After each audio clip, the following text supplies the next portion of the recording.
صلاة الله ذي الكرم على المختار بالقدم محمد صاحب الحرم نبينا مصطفى العلم صلاة الله ذي الكرم على المختار بالقدم محمد Sahibul Harami Nabina.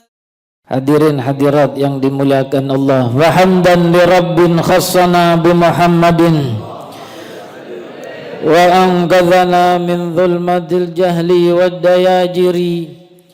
Walhamdulillahilladzi hadana bi 'abdihil mukhtari man da'ana ilaihi bil idzni wa qad nadana labbaika ya man dallana wa hadana sallallahu wa sallama wa baraka alaihi wa ala alihi.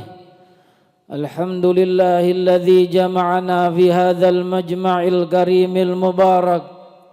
Limpahan puji kehadirat Allah Subhanahu wa taala, Sang Maha Penguasa langit dan bumi yang telah mengumpulkanku dan kalian dalam majelis kemuliaan. Terlimpahkan dari Allah Ta'ala segala nikmat dan karunia ke atas kita yang hadir dan yang mendengar. Satu pun setetes nikmat dari Allah melainkan dengan kehendaknya dan keinginannya. Tak satu pun karunia yang kita peroleh darinya melainkan telah ada dalam ilmunya dan ditetapkan dalam takdirnya.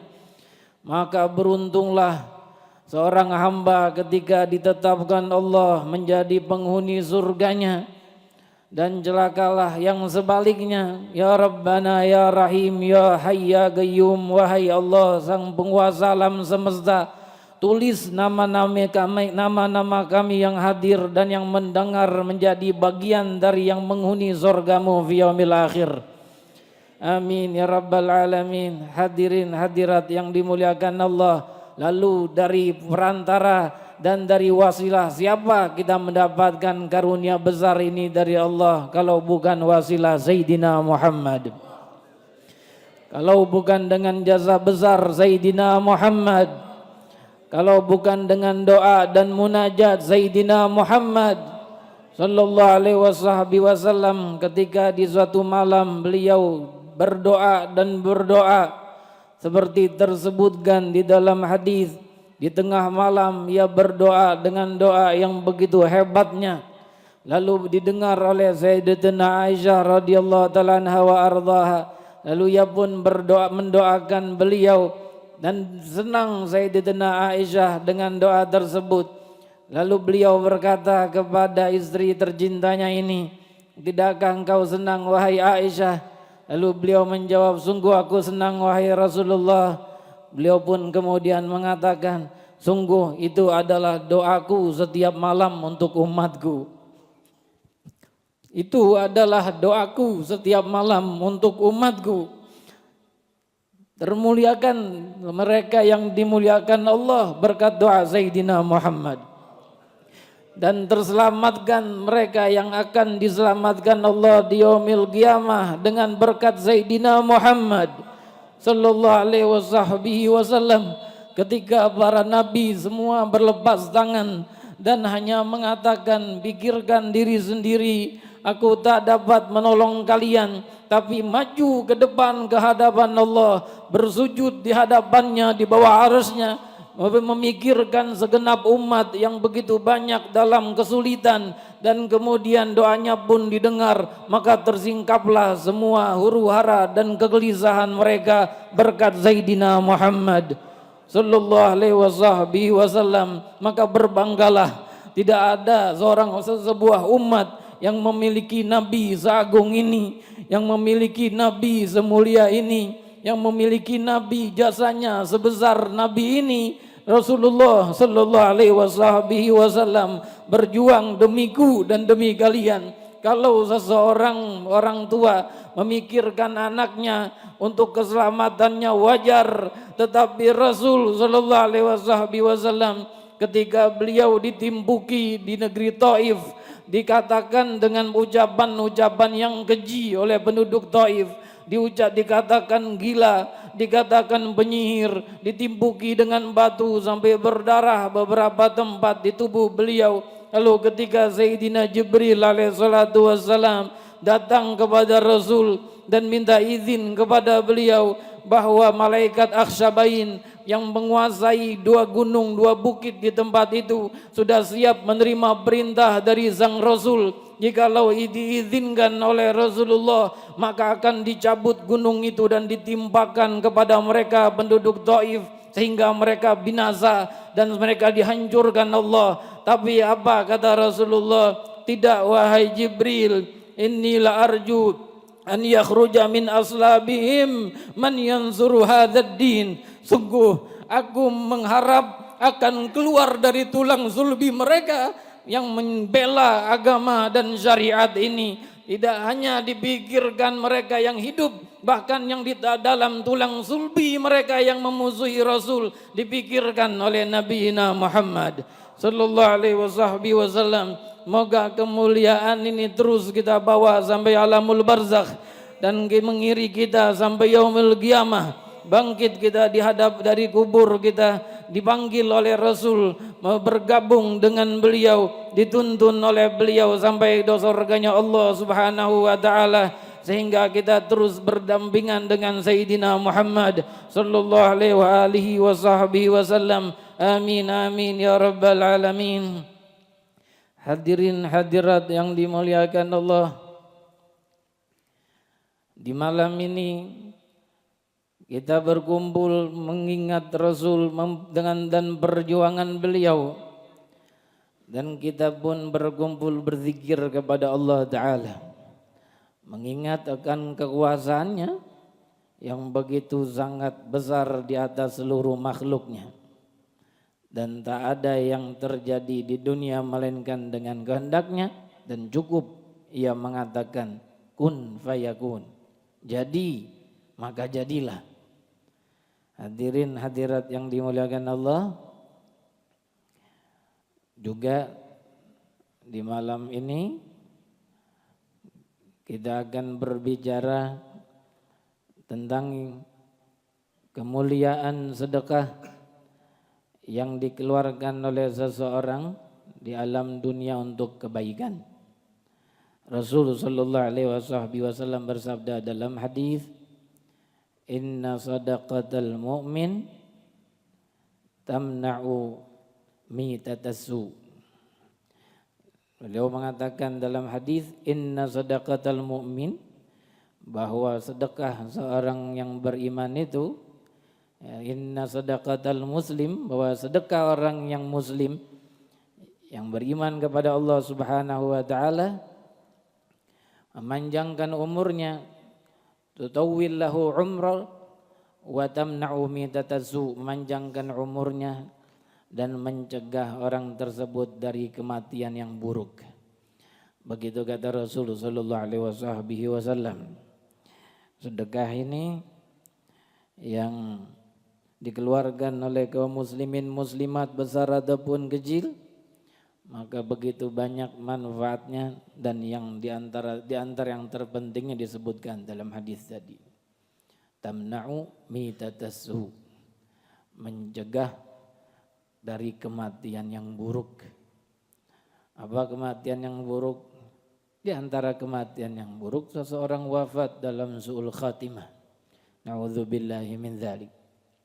Kita dengar itu kisah tentang Barseso, seorang ahli ibadah di zaman Bani Israel, 500 tahun ibadah di tempat ibadahnya, nggak ada yang dilakukan kecuali ibadah. Lalu kemudian di suatu saat datang seorang perempuan menggodanya, mengajaknya untuk berbuat nista.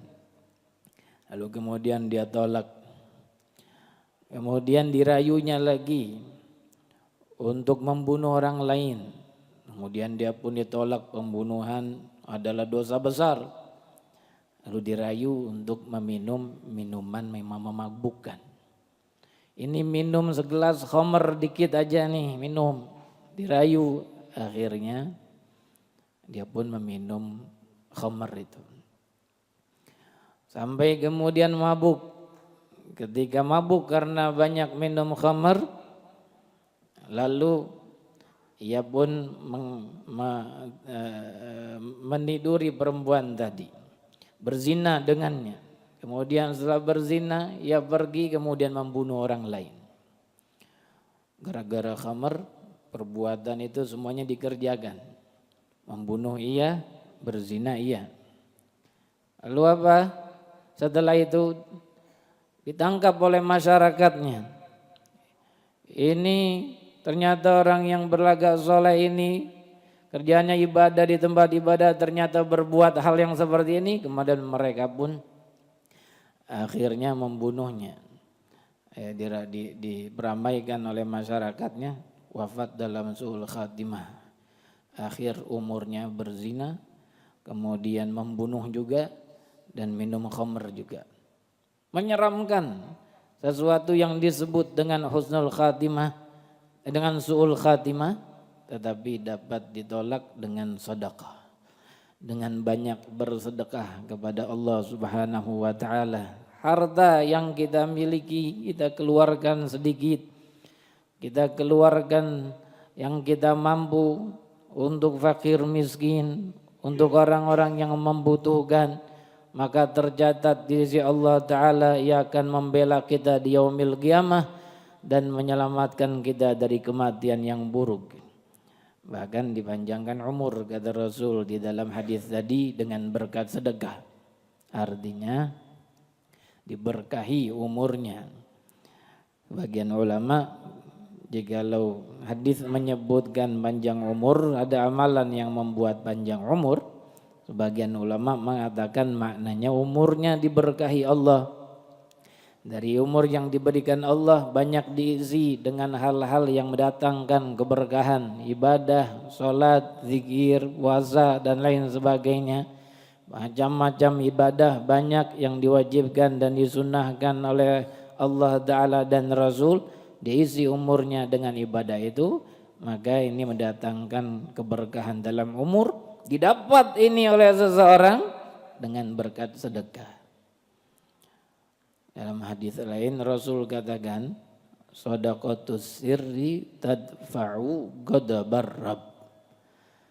Sedekah sembunyi-sembunyi dapat menolak murkanya Allah Subhanahu wa taala. Sedekah sembunyi enggak ada yang tahu kecuali dirinya dengan Allah. Bahkan diibaratkan jikalau yang tangan kanan mengeluarkan infak, tangan kiri tidak mengetahuinya. Al-Imam Ali Zainal Abidin rahimahullah ta'ala radhiyallahu ta'ala anhu termasuk sosok solihin yang menjadi simbol sedekatus sir, sedekah sembunyi-sembunyi. Beliau di zamannya di Madinatul Munawwarah setiap malam berkeliling ke tempat para fuqara masakin. Ngapain? Bawain sekarung-sekarung makanan untuk mereka, diletakkan di depan pintu mereka. Seketika subuh datang mereka keluar, mereka sudah dapatkan makanan di tempat di depan pintu mereka. Maka tidak terlihat ada fuqara masakin yang minta-minta di zaman Sayyidina Ali Zainal Abidin bin Husain bin Ali bin Abi Thalib. Sampai kemudian beliau wafat. Tahunan itu diamalkan dan enggak ada yang tahu. Satupun fakir, satupun miskin tidak tahu. Ini siapa yang sedekah? Tiap hari kami dapatkan sekantong makanan yang lengkap dengan lauknya, sehingga mereka tidak lagi risau dengan nafkah di setiap hari itu, padahal mereka fakir miskin. Siapa yang mengerjakan ini semua? Amalan siapa ini? Enggak ada yang tahu. Bukan seminggu, 2 minggu, bertahun-tahun sampai beliau wafat. Kemudian ketika dimandikan, ada 2 tanda dalam jasad beliau yang menunjukkan sesuatu yang maha hebat. Tanda yang pertama, 2 garis hitam yang ada di atas pipi kanan dan kiri menunjukkan beliau banyak menangis. bekas air mata yang terus mengangis, yang terus mengalir di atas pipi. Tahunan air mata itu terus mengalir di tengah malam. Tangisan di hadapan Allah dalam kesendiriannya sampai membekas hitamnya alirannya di atas pipi kedua pipi beliau. Itu yang pertama. Yang kedua, ketika dimandikan ada bercak kapalan menghitam di bahu beliau. Karena setiap malam beliau sendiri yang memikul karung-karung itu untuk diberikan kepada fuqara masakin. Habis balik lagi ke rumah, kemudian ambil karung lagi, datangi rumah si fulan, rumah si fulana, fuqara masakin. Tahunan wajar jikalau membekas tanda hitam kapalan di bahu beliau di bagian belakang. Lalu setelah wafatnya dikebumikan beliau selesai, di hari kedua wafatnya Imam Ali Zainal Abidin, tiba-tiba muncul para pengemis, orang-orang yang minta-minta di Madinah. Orang pada bingung semuanya, ini siapa ini, kok dari mana datangnya tiba-tiba banyak para fuqara masakin yang minta-minta, dulu nggak pernah ada. Ketika diselidiki ternyata mereka dulunya tercukupi dengan pemberian Sayyidina Imam Ali yang beliau berikan dan bagikan setiap malam tanpa diketahui sedikit pun. Ketika beliau wafat nggak ada yang beri, muncullah mereka para fuqara masakin karena nggak ada lagi yang menanggung nafkah mereka seperti yang mereka dapatkan sewaktu Imam Ali hidup. Taulah masyarakat di saat itu setelah wafatnya Imam Ali Zainal Abidin bin Husain bin Ali bin Abi Thalib bahwa yang memberikan nafkah untuk mereka adalah beliau. Shadaqatus sirri tudfi'u ghadabar Rabb. Sedekah sembunyi-sembunyi dapat mencegah murka Allah Subhanahu wa taala. Hadirin hadirat yang dimuliakan Allah. Tapi ini amalan sedekahkah, salatkah, puasakah, hajikah, zikirkah? Jangan sampai kita masuk dalam satu kelompok yang merugi yang disebutkan oleh Rasulullah dalam hadis. Apa itu? Al-muflis. Rasul pernah bertanya kepada para sahabatnya, "Ma tadruna manil muflis?" Tidakkah kalian tahu siapa itu orang muflis? Orang yang bangkrut itu siapa? Maka para sahabat pun menjawab, "Al-muflis indana ya Rasulullah man la dirham wala lahu wala dinar." Muflis di sisi kami ini, menurut kami ini adalah orang yang udah enggak punya lagi dirham, enggak punya lagi dinar, bangkrut, habis hartanya. Itulah muflis dalam pandangan para sahabat dan tentunya dalam pandangan kebanyakan manusia. Maka Rasul pun meluruskan pandangan para sahabatnya. Beliau pun mengatakan, muflis itu man ya'ti yaumal qiyamah bi salatin wa siyamin wa zakatin. Orang yang datang di hari kiamat dengan pahala puasa, pahala salat, pahala haji, artinya pahala ibadah banyak dibawa kepada Allah. Ketika ia wafat, ya yaumul qiyamah, ia datang ya kepada Allah, ya kira banyak pahala ininya, pahala itunya, ibadah ininya, ibadah itunya. Tapi Rasul pun kemudian melanjutkan, sayangnya orang ini ketika di dunia syatama hadza wa akhadha mala hadza wa daraba hadza wa akala mala hadza. Sayangnya ini orang di waktu di dunia mencaci maki si fulan, mengambil harta si fulan tanpa hak, memukul si fulan, menggibah si fulan, menjelek-jelekan si fulan. Maka diambil kebaikannya, pahalanya oleh Allah di hari kiamat, lalu diberikan kepada orang yang dizaliminya. Sampai kemudian habis pahalanya, masih tanggungannya di orang-orang itu ada. Maka dosa mereka itu pun ditimpakan kepada orang ini, kemudian dilemparkan ke dalam neraka. Nauzubillahi min dzalik. Artinya ada hal-hal yang menggerogoti amal di dunia juga di alamul akhirah. Yang menggerogoti amal di dunia tanpa kita rasakan dia sedikit demi sedikit menghabiskan amal baik adalah penyakit hasad. Penyakit iri terhadap orang lain. Al-hasad ya'kulul hasanat kama ta'kulun narul hatab. Begitu kata Sayyidina Muhammad sallallahu alaihi wasallam. Penyakit hasad atau iri ini kata Rasul menggerogoti kebaikan pahala seperti api menggerogoti kayu bakar. Tidak terasa api menggerogoti kayu bakar sedikit demi sedikit lalu pada akhirnya menjadi debu dan habislah kayunya. Begitupun hasad jika dibiarkan maka akan menggerogoti pahala seseorang, maka habislah pahalanya di dunia, belum lagi di alamul akhirat. Di alamul akhirat maka telah dijelaskan tadi oleh Nabi Muhammad sallallahu alaihi wasallam. Hadirin hadirat yang dimuliakan Allah Subhanahu wa taala. Kemudian satu hal lagi yang ingin saya sampaikan, hal yang juga perlu kita ketahui sebagaimana sering kali kita laksanakan dan kita amalkan. Paling baik seseorang mengamalkan satu amalan lalu mengetahui dan menguasai dasar-dasarnya. Agar apa? Agar kalau ada yang goyang-goyangin tuh ibaratnya kanan kiri depan belakang enggak goyang dia. Amalannya tegap, amalannya tegak teguh, ya kuat, enggak lagi bimbang dalam amalan yang diamalkannya. Apa yang saya maksudkan? Pembacaan Fatihah. Kita di dalam majelis ini aja tadi itu baru kita kirim Fatihah buat si fulan yang sudah wafat. Kita kirim Fatihah setelah doa untuk yang sakit supaya disembuhkan Allah, untuk yang umrah supaya dimudahkan Allah perjalanannya dikabul dan begini dan begitu.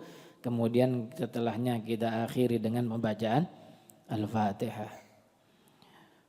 Bagiannya enggak setuju dengan cara ini. Itu ngapain itu baca Fatihah setiap habis doa, setiap habis sholat dan sebagainya. Rasul enggak ngamalin yang demikian. Bagaimana sih sebenarnya masalah ini? Perlu ilmu untuk meyakini bahwa baca Fatihah setelah doa-doa tertentu adalah sesuatu yang tidak melanggar syariat Nabi Muhammad sallallahu alaihi wasallam. Pertama, Fatihah adalah Al-Quran. Siapa yang mengatakan Fatihah bukan Al-Quran, maka dia murtad, kafir, keluar dari dairatul Islam. Fatihah adalah Al-Quran. Baik. Lalu tidak ada yang boleh, tidak ada larangan membaca Al-Quran kecuali orang yang haid dan junub. Rasul katakan dalam hadis, la yaqra'ul Quran haidun wala junub. Tidak boleh membaca Al-Quran seorang perempuan yang sedang dalam keadaan haid dan seseorang yang sedang dalam keadaan berhadas junub, mempunyai hadas besar. Tidak boleh membaca Al-Quran lagi punya junub atau perempuan sedang haid, melafalkannya dengan suara membaca Al-Quran dengan niat mempelajarinya. Maka dua orang ini dalam hadis ini dilarang oleh Rasulullah untuk baca Al-Quran. Baca Al-Quran kan ibadah wahai Nabi. Ya, karena ibadah itu mengikut kepada aturanku. Begitu seakan Sayyidina Muhammad mengatakan. Kan baca Al-Quran kan ibadah. Tapi coba perhatikan kalau ketika Rasul mengatakan ini orang yang junub, ini orang yang haid, gak boleh baca Al-Quran. Maka jadilah baca Al-Quran dari orang yang junub, yang haid bukan ibadah, bahkan menjadi dosa dari Allah Ta'ala. Hanya karena diucapkan dan dikecualikan oleh Nabi Muhammad. Makanya disebutkan lisan beliau lisan syariat. Coba kalau orang lain yang ngomong. Salah satu dari kita ngomong atau ulama terbesar pun di zaman ini ngomong sesuatu yang gak diucapkan oleh Nabi, melarang sesuatu, gak akan terjadi syariat, gak akan terjadi hukum. Tapi lisan itu ketika ia mengucapkan sesuatu jadilah hukum yang bersumber dari Allah Subhanahu wa taala. Karena lisan itu lisan Nabi kita Muhammad sallallahu alaihi wasallam. Nah, kalau Rasul bilang yang dilarang baca Al-Qur'an yang lagi haid, yang lagi junub. Maka yang selain yang bukan haid, bukan junub enggak dilarang baca Al-Qur'an. Kan begitu. Termasuk diantaranya Fatihah Al-Qur'an. Kita mau baca Fatihah, mau baca surat apapun, kalau tidak sedang junub, tidak sedang haid, dipersilahkan oleh syariat, enggak ada larangannya. Karena Rasul mengharamkan sesuatu itu haram jikalau diharamkan oleh Rasul. Ma nahaitukum anhu fajtanibuhu wa ma amartukum bihi fa'tu minhu mastata'tum. Kata Rasul dalam hadis sahih ini, apa yang aku larang jauhi. Yang diperintahkan untuk dijauhi oleh Rasul yang beliau larang. Yang tidak beliau larang tidak diperintahkan. Untuk dijauhi artinya tidak dilarang perbuatan itu. Ini yang pertama. Kemudian Allah Ta'ala berfirman dalam Al-Quran yang kedua. Wabtaghu ya ayyuhalladzina amanu taqullaha wabtaghu ilaihil wasilah. Wahai orang-orang yang beriman, bertakwalah kepada Allah dan carilah wasilah, perantara kepada Allah. Cari perantara itu, wasilah yang kita kenal dengan istilah tawassul. Ada perintahnya bahkan dalam Al-Quran. Dan ulama semua sepakat, baik kita ataupun kelompok yang lain, bahwa bertawassul, mengambil perantara dengan amal soleh disyariatkan oleh Nabi, disyariatkan oleh Rasul. Karena ada dalam Sahih Bukhari. Dalam Sahih Bukhari itu 3 orang yang terperangkap di dalam goa. Ketika mereka masuk di dalam goa lalu batu menutup pintu goa. Yang satu pun bertawassul, berdoa kepada Allah agar digerakkan goa itu sehingga mereka bisa keluar. Yang bertawassul dengan amal soleh, yang satu pernah berbakti kepada kedua orang tuanya. Yang satu pernah diajak untuk berzina oleh seorang perempuan kemudian ia menolaknya. Yang satunya lagi, apa dah saya lupa. Ada orang bekerja kepadanya, lalu upahnya enggak diambil. Upahnya itu dijaga, dikembangkan sampai menjadi ratusan kerbau sapi dan ratusan onta dan kambing. Sampai ketika beberapa lamanya orang itu datang ingin mengambil upahnya, lalu kata orang ini, itu upahmu itu. Oh, udah jadi kambing banyak banget, kerbau ratusan sapi, onta. Kata orang ini, ente ngeledek aneh ya. Dia kerja dulu upahnya cuma enggak seberapa. Tapi karena enggak diambil dan yang majikannya yang mengupahnya ini dulu orang yang amanah, maka dijaga uang upahnya itu dikembangkan.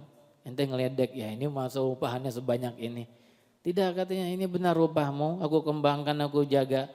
Maka diambil semua kambing dan sapi dan onta itu semuanya, seekor pun gak ditinggalkan. Diambil semuanya oleh pemiliknya. Maka semua ini mereka bertiga bertawassul kepada Allah.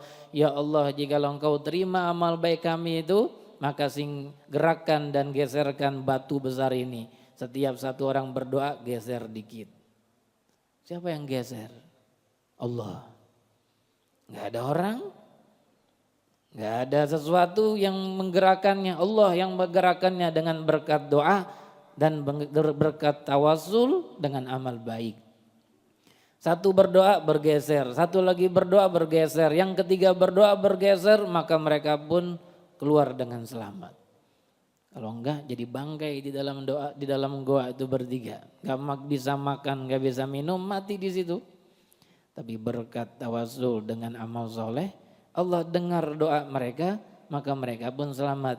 Nah, ulama pun mengatakan mengambil perantara dengan amal soleh dalam doa adalah sesuatu yang disetujui dan disepakati oleh ulama Islam.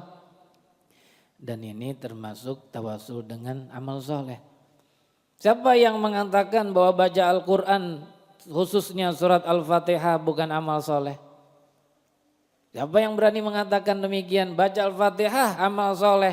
Bahkan Rasul katakan dalam hadis, satu alif lam mim, alif hasanah, lam hasanah, mim hasanah. Satu hurufnya pun dihitung kebajikan oleh Rasul. Apalagi Al-Fatihah itu ada berapa ratus huruf di situ. Amal soleh membaca Fatihah dengan niat dikabulkan harapan dan doa tadi. Yang pengen sehat, yang pengen ini, yang pengen itu. Apalagi yang baca banyak. Rasul katakan dalam hadis, majtama'a arba'una min ummati illa wa fihim wali. Tidak berkumpul 40 orang dari umatku, melainkan di tengah-tengah mereka ada seorang wali Allah. Yang mengatakannya Nabi Muhammad. Mungkin yang wali yang di sana atau yang di sini atau yang di sana atau yang di sana. Yang tahu Allah Subhanahu wa taala, yang terbersih hatinya dari kita yang hadir dan yang mendengar, maka itulah waliullah, dan dengan berkatnya Allah taala kabulkan doa. Hadirin hadirat yang dimuliakan Allah, baca Fatihah termasuk tawasul tuh. Ya, karena termasuk amalan baik dan bertawasul dengan amalan soleh.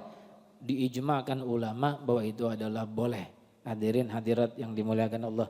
Apalagi surat Al-Fatihah ini termasuk merupakan a'zam surah dalam Al-Quran. Ada seorang sahabat berkata Rasul ketika di dalam masjid, ala u'allimuka a'zama suratin fil Quran qabla an akhruja minal masjid. Maukah engkau aku ajarkan surat yang paling agung dalam Al-Quran sebelum aku keluar dari masjid, kata Rasul. Kata sahabatnya, mau ya Rasulullah. Rasul belum mengajarin juga. Tiba-tiba Rasulullah mau keluar. Ketika Rasulullah mau keluar masjid, diingatkan oleh sahabatnya, Rasulullah bukankah engkau ingin mengajarkan aku surat yang paling agung dalam Al-Quran? Maka kata Rasulullah, alhamdulillah rabbil alamin ar-rahmanir rahim. Itu suratul Fatihah. Hiya sab'ul mathani. Itulah surat yang turun berulang-ulang. Itu surat Fatihah, surat yang paling agung dalam Al-Quran. Hadirin hadirat yang dimuliakan Allah. Dan itu para sahabat, diriwayatkan oleh Sayyidina Abi Sa'id Al-Khudri. Di dalam Sahih disebutkan. Ada sekelompok sahabat Nabi bepergian. Kemudian pulang dari bepergiannya, mampir di salah satu kampung. Lalu mereka minta izin menginap. Enggak dikasih izin sama penduduk kampung itu. Ini sekelompok sahabat Nabi minta izin nginep. Enggak diizinkan oleh mereka. Lalu mereka pergilah. Enggak lama kemudian kepala sukunya kampung ini disengat seekor ular berbisa. Coba diobati oleh mereka, nggak bisa sembuh juga. Maka salah seorang yang mengatakan, coba kita datang itu kelompok orang tadi itu, maksudnya sahabat Nabi tadi. Mungkin mereka punya sesuatu yang bisa mengobati ini. Maka datanglah utusannya menghadap kepada kelompok sahabat Rasul. Maka kata sahabat salah seorang yang mengatakan, kau tadi kami minta izin nginep di tempat kalian, nggak boleh. Katanya. Sekarang minta tolong. Kalau gitu minta imbalan. Nah, maka para sahabat itu pun minta imbalan berupa kambing. Disetujui kalau bisa menyembuhkan kepala sukunya ini dari penyakitnya karena disengat dan dipatuk ular, akan diberikan kambing.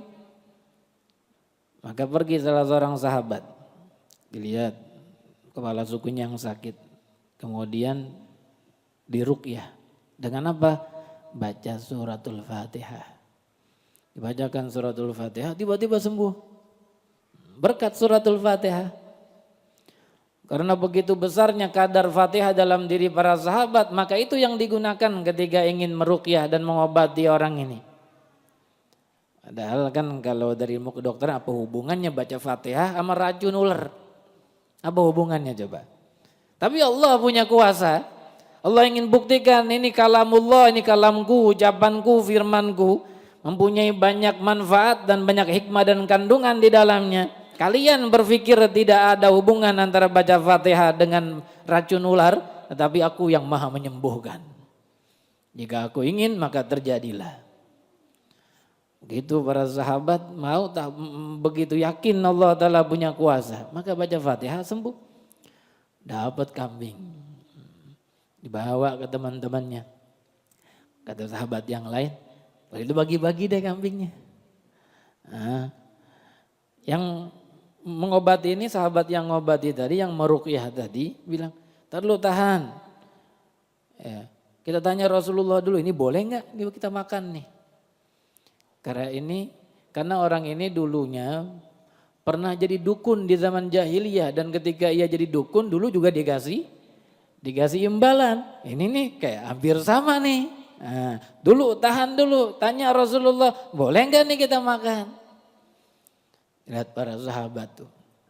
Contoh untuk seluruh umat, seluruh sepanjang zaman. Kalau nggak tahu hukum sesuatu, ingin mau ngerjakannya, tahan dulu. Misal nih, mau ikut asuransi, boleh nggak sih ikut asuransi? Tahan dulu, jangan daftar dulu, tanya ulama, boleh nggak? Kalau dibilang boleh, silakan. Kalau bilang nggak boleh, jangan. Kan begitu. Ini ditawarin kartu kredit di telepon, ya. Selamat, biasa kan gitu, selamat siang, selamat sore, apa selamat pagi Pak, ini minta waktu sebentar nih, kartu kredit tawarin. Gak tahu hukumnya ini, kartu kredit nih boleh apa enggak nih ikut-ikutan begini. Tanya dulu, ya. Jangan kemudian ngerjakan baru kemudian tanya. Ibarat kata udah nyebur lumpur minta diangkat. Kalau mau nyebur nih jangan dulu, tanya dulu nih depan ada lumpur, boleh gak nyebur nih gitu. Hadirin hadirat yang dimuliakan Allah. Maka dibawa kambing itu dan sahabatnya pulang ke Madinah.